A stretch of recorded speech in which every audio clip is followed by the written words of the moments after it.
So in this entire saga of everything that is going on, it seems that Yewande has spoken again and has revealed some shocking truths of things that have gone on behind the scenes during the show. Hey guys, it's Morali. Hope you guys are doing well today. Back again with another video. If you haven't subscribed, guys, click that button for daily and consistent content. Head over to my Instagram, my Patreon, my merch, and let's get straight into this video. Subscribe, guys, click that button. And Yewande has spoken out again and has made a statement, quite professional one I might add, about everything that is going on in relation to the stuff with Lucy. And note that she doesn't even say her name, but this is what she says.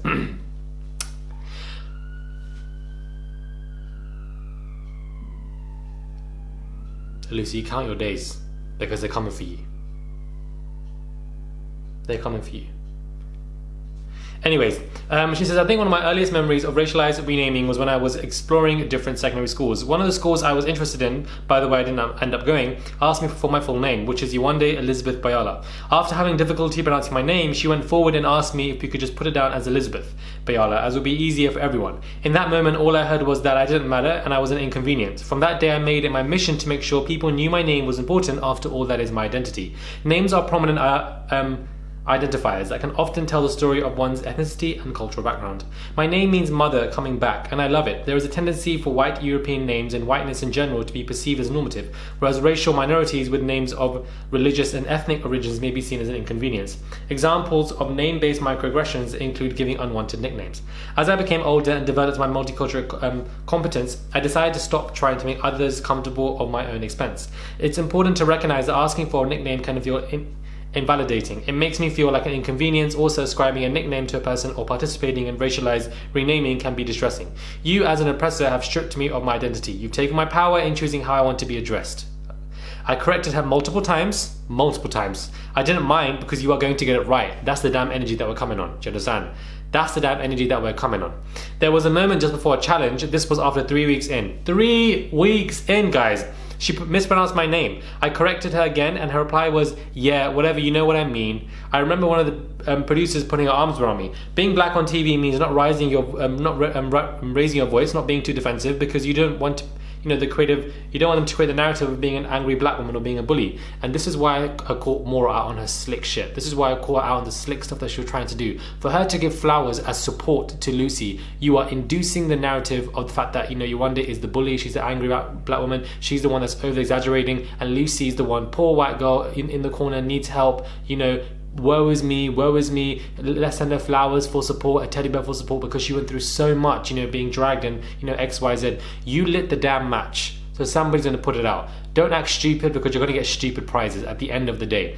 I've seen some people on Twitter, defending Lucy. Oh, but she's getting all of this stuff, all these, death threats and stuff going on. This was because she made damning allegations that could have ruined Yewande's entire career. The ramifications of this is so disgusting. The complexities of racism that is so intricate within this matter become so aloof to people who want to defend people like Lucy and Mora. Oh, but Lucy and Mora are friends. But Mora knew what she was doing. And not even just Mora, Lucy knew what she was doing when she put Mora's story on her story. Because she put her friend out as a target just to stroke her ego. She knew exactly what she's doing and she could have completely avoided that, but I'm glad she didn't, because once again we're seeing Mora's true colors when it comes to this show. She was so excited to hear that Yewande, perhaps could be the Irish girl, but ended up being far more happy that Gregory was coming in as the Irish guy and kind of pushed Yewande away. Mora should have been the first damn one to defend Yewande. Why is that? Because she was the only one there that was seeing Yewande and Amber reassuring Lucy during that time in the villa. She was the only one who saw that. But no, she kept them both quiet, and what did she do? Send some damn flowers to flipping Lucy. Well, I'm glad I sent a damn cake to Yewande. When it was her birthday around a month ago, I sent her a nice, beautiful cake along the side of some friends who own a business called Yo Crackers. We sent a nice cake to Yewande and she loved it, and a nice card as well. I'm just saying. But don't come at me about this, defending Lucy stuff because she's getting death threat. That's because of her own accord. She opened her own mouth. She was pouring the damn, she was pouring it everywhere, and then she lit the match, and now she's dying in the damn house. Like, this is her own issue. She started this.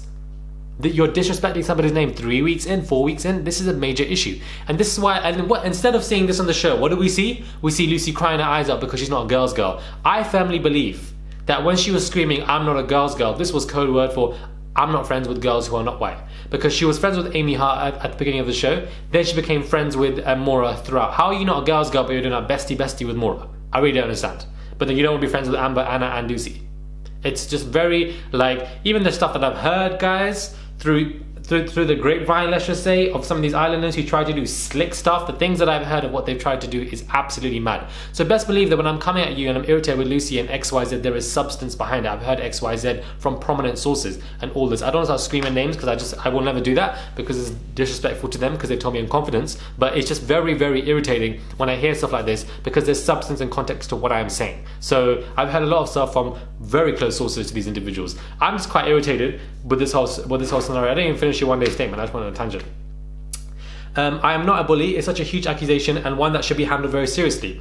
And lastly, I encourage everyone to be aware of racialized renaming and name-based teasing. I think we should all be working towards being better advocates and creating a different dynamic around these narratives. Now, this is very true because even when I was in college, people used to call me Moo. MU instead of my full name. I was fine with, I think, what's nickname, whatever, cool. But mine is, it's a 5-letter word. You better know my damn name or it's going to be a big issue. So I guess stuff like this, it's very powerful and impactful and influential, these statements that Yewande has made, because younger girls and guys who may look up to Yewande, who follow Love Island, they're reading this stuff and they're like, you know what, I'm in secondary school, I'm a young kid, and you're right, let's not try and persuade it to a normative. You will know my name correctly. Now I understand if somebody's name, can be extremely difficult to understand. There are some ethnic names and so forth that can be very, very hard to pronounce. I can understand that. There are some names like that. It's very rare, but there are some names. But at the end of the day, if you can say Daenerys Targaryen, you can pronounce these names, and you can understand the effort to pronounce these names. And Yewande is only a 7-letter word. 7 letters create this name, and the fact that you can't even pronounce it 3 weeks in is disgusting. We then had a producer who was obviously comforting Yewande. So why was any of this shown?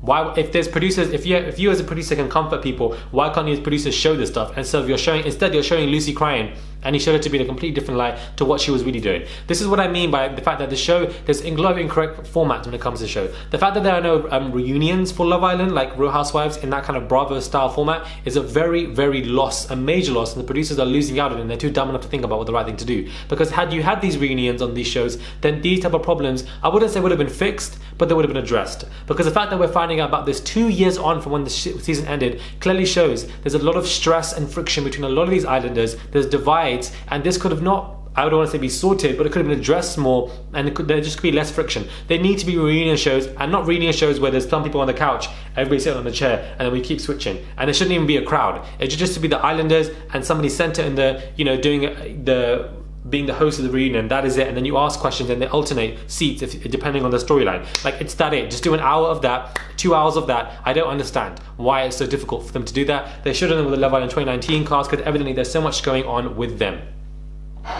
There's so much going on with them, guys. I'm irritated. I woke up a couple of hours ago. I'm eating carrot cake. It's back. Hallelujah. And I don't know what Mora is trying to do. I don't know what you're trying to do. But you've been caught out on your slick stuff, and people have had enough. I've had enough. Because I liked you on the show. You were a great character. But now I'm done.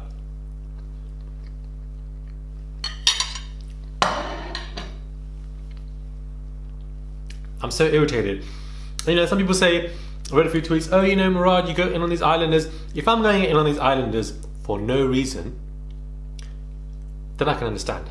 But if I'm responding to somebody who's been accused and exposed of, severe allegations and of racism, then there's no, I have no tolerance. I'm so sorry. I find it very irritating. They have the energy to do all that and no one says anything. But then when you respond and you get angry at those people who are racist, suddenly everybody's like, don't say, they might get death threats. Shut up, man. Where was all your flipping defense for Yewande when she was going through? Please close your mouth.